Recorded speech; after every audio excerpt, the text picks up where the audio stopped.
The games industry has come a long way from its humble beginnings and stands tall as one of the most valuable mediums of entertainment, with a market cap that's much larger than TV or movies. Games require large amounts of capital, time, and manpower to produce, which is why publishers and investors are too resistant to take risks that might or might not pay off. But of course, that's not always the case, and we have had plenty of examples of risky AAA ventures, which we will be discussing in this feature.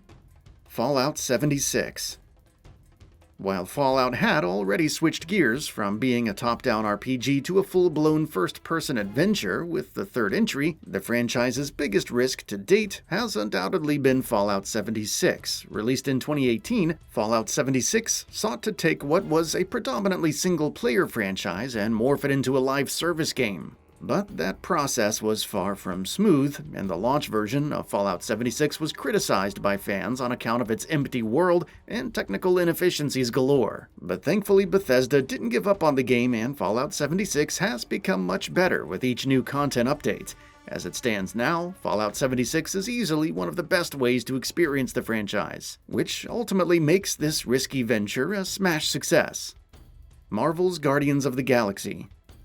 The case of Marvel's Guardians of the Galaxy is a curious one. While there was nothing really wrong with the game itself, the situation surrounding its release didn't do the game any favors either. You see, Marvel's Adventures released in 2020 and ended up being one of the biggest disappointments of the year. And when Square Enix, the same publisher that put out Marvel's Avengers the year prior, announced yet another Marvel-licensed game, it's fair to say that the scales were tipped in favor of skepticism, rather than excitement for the upcoming release. But Eidos Montreal proved that naysayers were wrong by delivering a single-player game that fulfilled most, if not all, of its promises. The story was engaging from start to finish, and while the combat wasn't as flashy as many might have expected it to be, it was still a nice mix of action and strategy that served well enough for the course of the campaign. Marvel's Guardians of the Galaxy is a bold lesson that you don't need to have a ton of supporting factors to sell a game that's already good. No Man's Sky. Hello Games' No Man's Sky topped many news headlines prior to its release when CEO Sean Murray waxed lyrical about all the endless possibilities of his upcoming game, which definitely rang many alarm bells across the industry. But because games governed by procedural generation were relatively nascent across the games industry, No Man's Sky got the benefit of the doubt. But that didn't amount to much because the game ended up being a faint shadow of what was originally promised. The procedural generation was lackluster, resulting in tons of planets being practically the same in terms of exploration and aesthetics. Combine that with the bare-bones campaign, and No Man's Sky quickly became one of the biggest disappointments of its time. But Hello Games has continued to put in the work since release, and regular content updates have slowly and steadily fixed most issues within the game. As it stands, No Man's Sky has become one of the best space games on the market. Hitman 2016.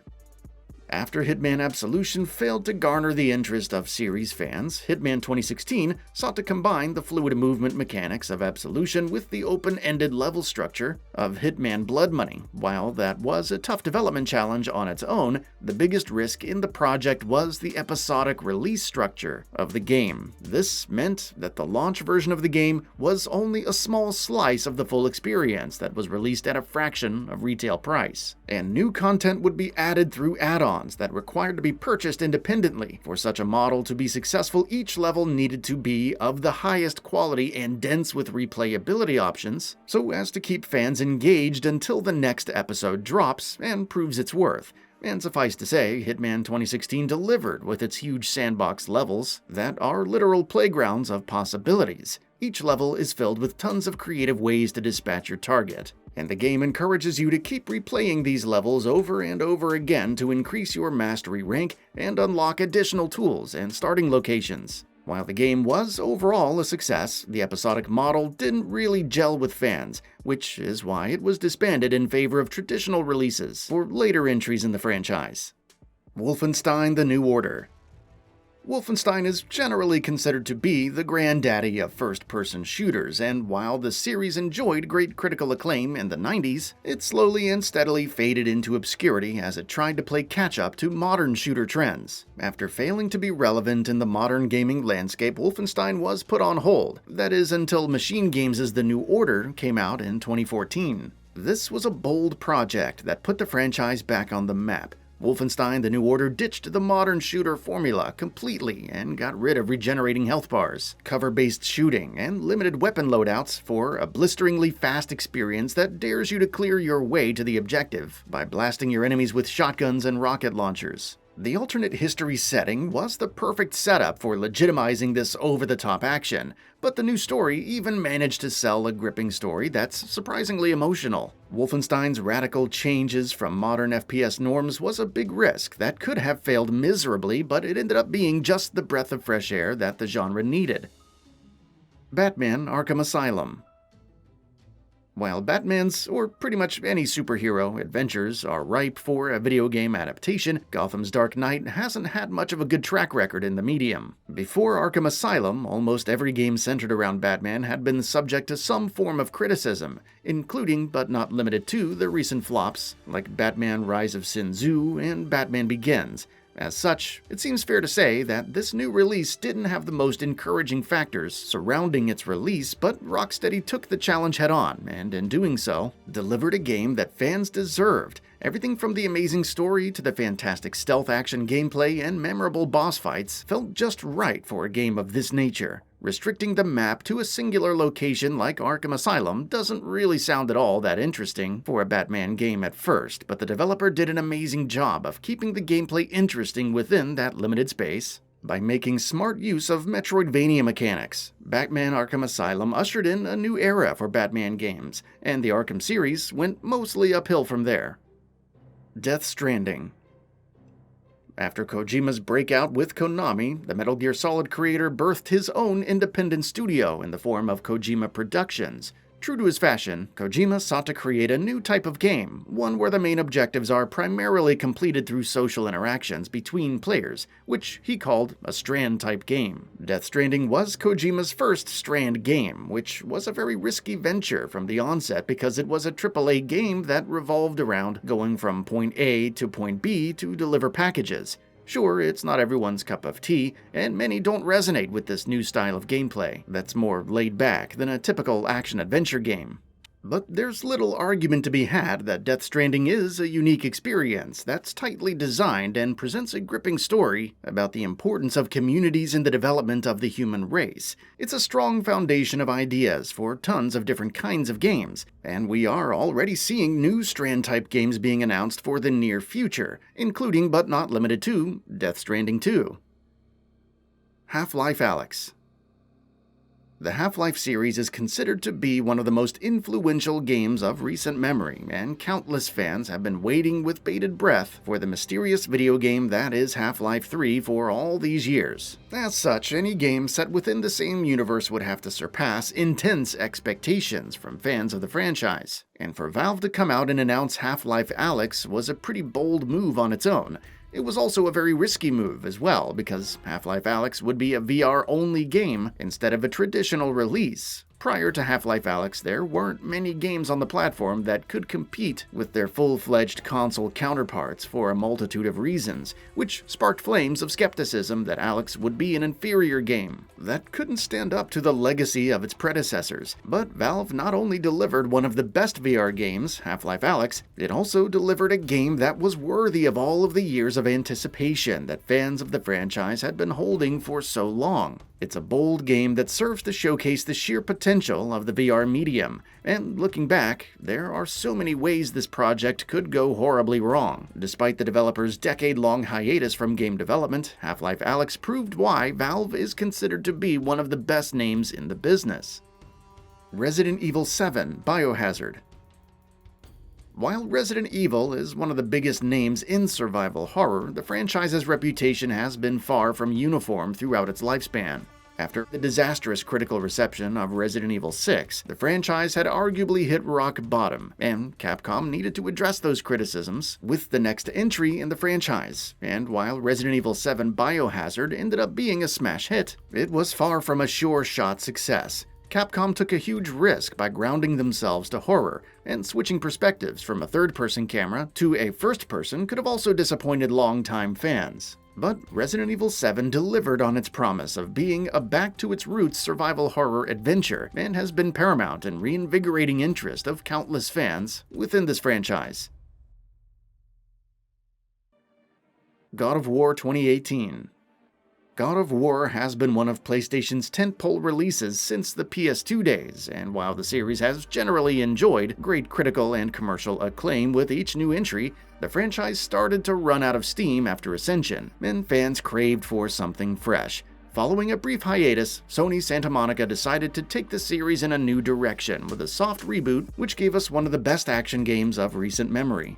God of War 2018 moved on from the Greek mythology setting of the original, and instead found a new home in the Norse realm. The story replaced the hot-headed Kratos with an older father figure, and the gameplay changed perspectives from isometric to an over-the-shoulder camera for a better view of the action from up close. It's a complete reimagining of the series which could have ended up pretty badly, but Sony Santa Monica did a great job of retaining the core tenets of the franchise while delivering a game that combines sincere storytelling with the same over-the-top action that has come to characterize the franchise. Metal Gear Solid 5: The Phantom Pain. Metal Gear Solid is one of the most revered names when it comes to modern stealth games, and for good reason. Konami has done a fabulous job with each new release in the franchise, constantly evolving its formula to suit the tastes of ever-changing trends in the industry, while retaining its identity. So when open-world games took the industry by storm in the 2010s, Metal Gear Solid also needed to change accordingly. Combining two wildly different genres like stealth and open world is a pretty tough challenge from a development standpoint. The large open spaces give players unparalleled freedom to make the most out of their vast arsenal of tools, and the simulation world reacts appropriately to your moves to keep things interesting and challenging. Metal Gear Solid 5 succeeds in being both an open world game and a stealth sandbox, and that's despite the turbulent development cycle that the game endured. Duke Nukem Forever.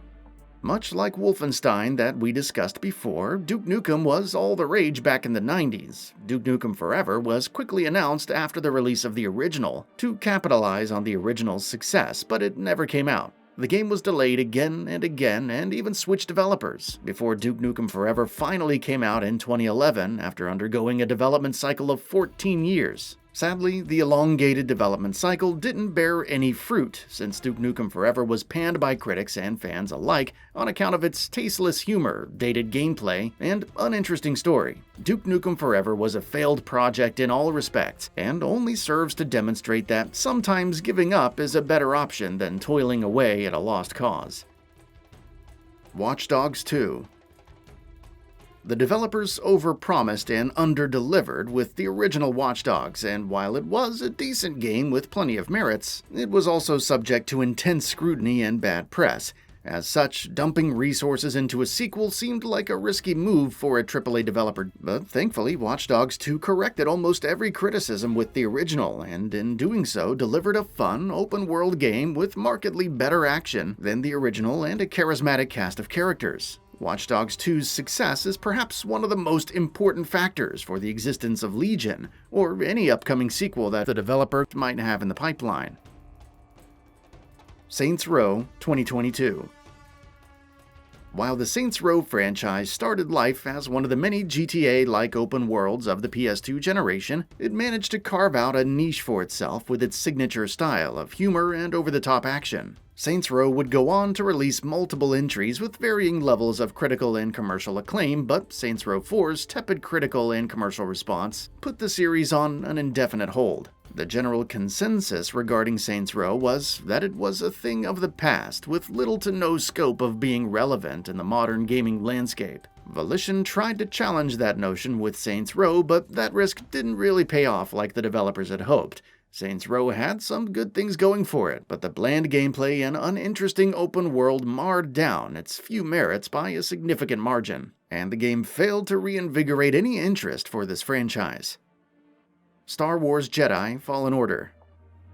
EA is one of those names where each new announcement from the gaming company generally invokes much stronger feelings of caution and skepticism than hype and anticipation. There's plenty of reasons as to why that's the case, and the recent Star Wars Battlefront's launch debacles are prime examples of EA's anti-consumer practices. So when EA announced that it was working on Star Wars Jedi Fallen Order, when the wounds caused by Battlefront 2's loot boxes were still fresh, many were convinced that it was a train wreck waiting to happen, but thankfully, Star Wars Jedi Fallen Order turned out to be a pleasant surprise instead. It's an honest single-player game with an engaging story and fun combat that makes you feel like a Jedi. Sure, the game's launch was far from the smoothest, with performance issues and technical inefficiencies plaguing the game, but those issues have been ironed out with post-launch updates. It's also one of the better games from EA in recent memory, and Jedi Fallen Order is one of the many reasons behind the publisher's newly earned public goodwill.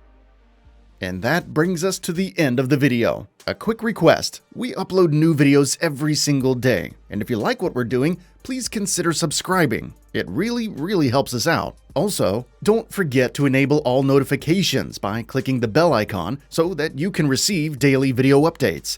Thanks for watching.